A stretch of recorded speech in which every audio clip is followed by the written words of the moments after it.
দিন শেষে নিজেকে ভালো রাখাটা খুবই জরুরি।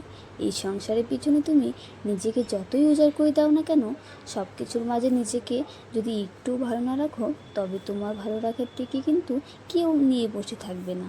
কেউ তোমার খোঁজ খবরও কিন্তু নিতে যাবে না। স্বার্থপর এই দুনিয়ায় কেউ কারো নয় গো। নিজের জন্য সবসময় বর্তমান নিজেকেই ভাবতে হয়। নমস্কার, কেমন আছো সবাই? আশা করছি সবাই অনেক অনেক ভালো আছো।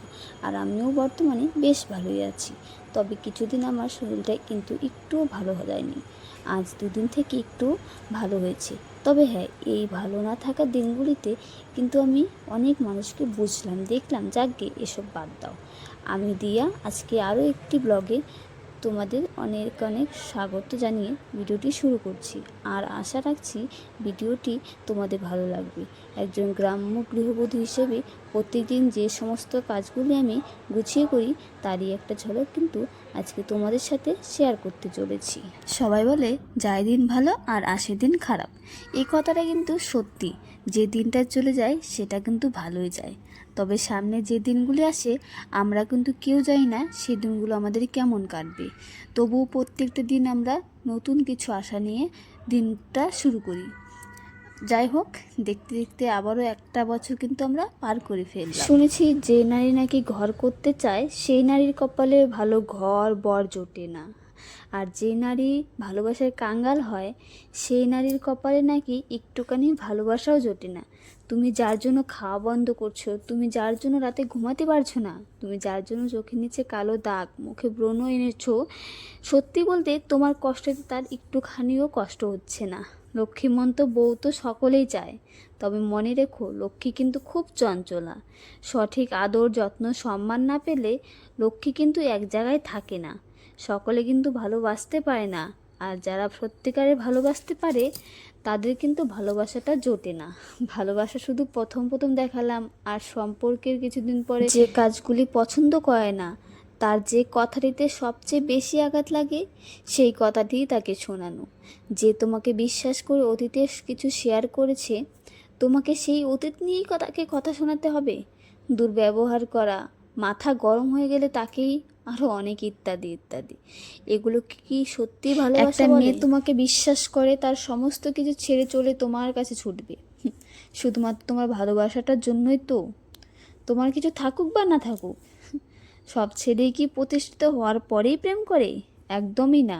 অনেক ছেলেই আছে যারা প্রতিষ্ঠিত হওয়ার আগেই প্রেম করে। ঠিক তেমন অনেক মেয়েও আছে যারা তাদের খালি পকেটেও তাদের হাত ধরে তার সঙ্গে চলে। কিন্তু সবাই বলে নাকি মেয়েরা স্বার্থপর, মেয়েরা টাকা দেখে প্রেম করে। একজনের সাথে প্রেম করে আর আরেকজনের সাথে বিয়ে করে। যাদের এমন ধরনের মেন্টালিটি, আমি চাই তাদের ঘরেও খুব শীঘ্রই একটা মেয়ে হোক। তাহলেই না বুঝবে মেয়েরা স্বার্থপর, তারা সত্যি স্বার্থের জন্যই করে নাকি অন্য কিছুর টানে করে। সেটা তাদের যখন মেয়ে হবে তারা ঠিক সেই জিনিসটা ভালোভাবেই রিয়েলাইজ করতে পারবে। যারা জীবনে কোনো কিছু করতে পারে না, তাদেরই এমন ধরনের মেন্টালিটি। তো তোমাদের সাথে গল্প করতে করতে কিন্তু আমার প্রায় অনেক কাজই হয়ে গেছে। যেমন ধরো, ঘুম থেকে উঠে কিন্তু আমি বিছানাটা উঠিয়ে নিয়েছি, তারপরে কিন্তু ঘর ঝাড় দিয়ে উঠানটাও ঝাড় দিয়ে নিয়েছি। তারপরে রান্নাঘরে এসে রান্নাঘরের বাসনগুলো বের করে নিয়েছি।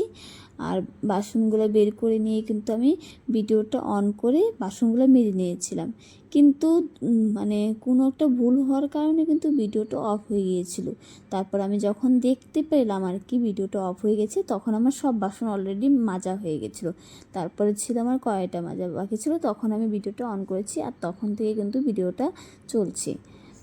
তো তোমাদের আমার ব্লগগুলো কেমন লাগে প্লিজ প্লিজ প্লিজ আমাকে কিন্তু কমেন্টে অবশ্যই জানাবে। কারণ তোমরা যে কমেন্টগুলো করো, সেগুলো খারাপ হোক বা ভালো হোক, সেগুলো দেখে আমার খুবই ভালো লাগে। আমার ইচ্ছা করে আরও ব্লগ করি।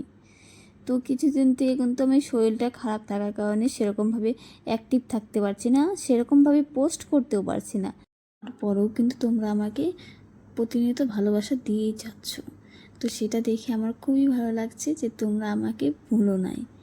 অনেকেই আছে যারা ভুলে যায়, কিন্তু তারপরেও কিন্তু তোমরা আমাকে কেউই ভুলো নাই, কারণ আমি দেখতে পাচ্ছি তোমরা মানে টুকটাক যাই ছবি পাই আগের পুরনো সেগুলো যদি পোস্ট করি সেগুলোতেও কিন্তু সবগুলোতেই সবারই কমেন্ট আসে। যারা যারা আমার ফেসবুকে আগের থেকে অ্যাক্টিভ তাদের সবারই কমেন্ট আসে। তো তোমাদেরকে অনেক অনেক অনেক ধন্যবাদ আমাকে এরকমভাবে ভালোবাসার জন্য, এরকমভাবে পাশে থাকার জন্য।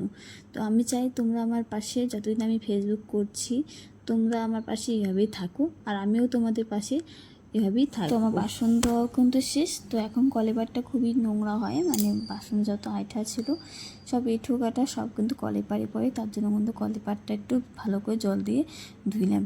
তারপর কিন্তু রান্নাঘরে এসে রান্নাঘরে উনানটা মুছে রান্নাঘরটাও কিন্তু আমি মুছে নিই। ঘর মোছা হয়ে গেছে প্রায়। তো ঘর মুছে কিন্তু আমি চলে গিয়েছি ঘরে। তার কারণ হচ্ছে কি, সকাল থেকে এখনও কিছু খাওয়া হয়নি, আর যেহেতু আমার শরীরটা কিছুদিন ভালো না যাওয়ায় শরীরটা দুর্বল হয়ে গেছে, তো সেই জন্য কিন্তু ডাক্তার আমাকে অনেকগুলো ওআরএসের প্যাকেট দিয়ে গেছিলো, আর সেগুলোই কিন্তু এখন যে ঘরে এসে কিন্তু আমি এখন জলের মধ্যে গুলিয়ে একটু খেয়ে নেব। কারণ এগুলো খাওয়ার পরে আমি দেখতে পাচ্ছি যে আমার অনেকটা মানে খিদে পাওয়া বা এগুলো একটু এখন ভালো হয়ে যাচ্ছে আর কি। মানে আগে খিদে পেতো না, তো এখন কিন্তু আমার এগুলো খাওয়ার পর থেকে কিন্তু একটু একটু খিদে পাচ্ছে বা এরকম অনেক কিছু প্রবলেম ঠিক হচ্ছে। আর শরীরটা খুবই দুর্বল লাগতো, সেটাও কিন্তু ঠিক হয়েছে।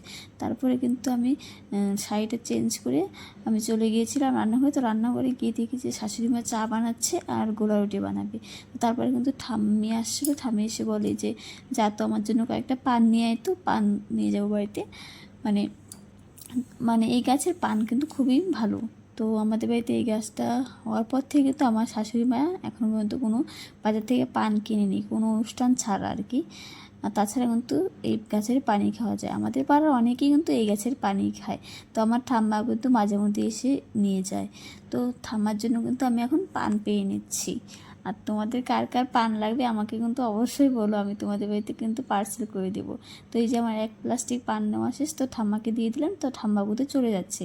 তারপরে কিন্তু আমি স্নান করতে গিয়ে স্নান করে চলে আসলাম। তো এখন আমি দেবো পুজো, তার জন্য কিন্তু একটু সুন্দর করে চুল একটু মানে চিরুনি, যেহেতু আমি করি না স্নান করে, আমি চিরুনি করি না, তার কারণ হচ্ছে গিয়ে যেহেতু পুজো দিতে যাবো সেই জন্য কিন্তু আমি যে চিরুনি দিয়ে সবসময় চিরুনি করি সেই চিরুনি কিন্তু আমি ধুই না। তো তার জন্য কিন্তু আমি হাত দিয়ে হালকা করে একটা হাত খোপা করে নিয়েছি, আর তারপর একটু মোটা করে সিঁদুর পরে নিচ্ছি। তো আজকে কী বার ছিল ভুলে গিয়েছি, তো যাই হোক ছেড়ে দাও, কী বার ছিল। তারপরে কিন্তু আমি যে সিঁদুর পরে চলে যাব এখন ঠাকুর ঘরে। ও তারপরে কিন্তু টিপ পরা বাকি ছিল, তো টিপটাও কিন্তু আমি পরে নিয়েছি। তো টিপ পরে কিন্তু আমি আগে গিয়েছি ঠাকুর ঘরে, গিয়ে তারপরে কিন্তু আগে ফুলটা উঠিয়ে নিয়েছি। তারপরে কিন্তু ভালো করে সুন্দর করে আমি কিন্তু ঠাকুরঘরটা মুছে নিয়েছি।